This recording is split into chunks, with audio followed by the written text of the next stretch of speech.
நம்முடைய எதிர்காலம் இந்தியாவிலேயே கொரோனா உலகம் முழுவதும் இருந்துச்சு தம்பி. ஒன்னே ஒன்று சொல்றேன், அமைச்சரவையில பேரிடர் மேலாண்மை துறை அமைச்சர். ஆனா மாணவர்கள் எல்லாம் மன உளைச்சல் இருக்காங்கன்னா, தற்கொலை பண்ணக்கூடிய நிலைமையில இருக்காங்க. ஏன்பா பரீட்சை நடக்கல, இந்த மாதிரி ஒரு சூழ்நிலை இருக்கு, அவங்க எதிர்காலம் என்ன ஆகும்னு கவலைகள் இருக்கு. என்னப்பா செய்யலாம்? உடனே கூப்பிட்டாரு. சட்ட ரீதியா என்ன செய்யலாம்? பேராசிரியர் கூப்பிட்டாரு. அவங்க ஒரு வழி சொன்னாங்க. உடனே எடப்பாடியார் சொன்னார், அப்ப பரிச்சு வைக்கலாம், இப்ப பரிச்சு வைக்கலாம், அதெல்லாம் கிடையாது.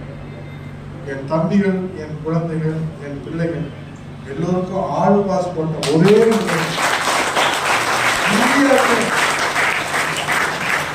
உலகத்திலே எந்த ஒரு நாட்டில் சிந்திக்கவே இல்லை. 10 பேப்பர், அரியர் பேப்பர்.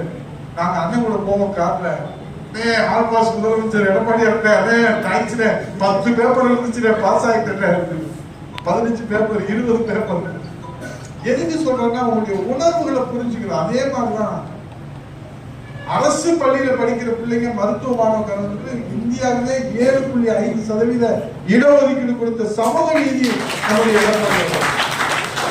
நம்முடைய வரி, நம்முடைய உணர்வு வாங்க, நம்முடைய உணர்வை உள்வாங்கி கொண்டு புரிந்து கொள்ளுகிற ஒரு முதலமைச்சர், நம்முடைய எண்ணங்களை பிரதிபலிக்கிற ஒரு முதலமைச்சர், நமக்கு கிடைத்திருக்கிற ஒரு பொக்கிஷம்.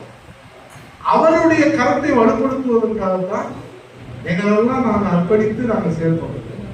எங்களோட நீங்க சேர்ந்து பயணிக்கிறது நிச்சயமா உங்களுடைய வாழ்வாதாரம், சமூகத்தினுடைய அந்தஸ்து, அதே போன்று உங்களுடைய எதிர்காலத்துக்கு நாங்கள் கேள்வி.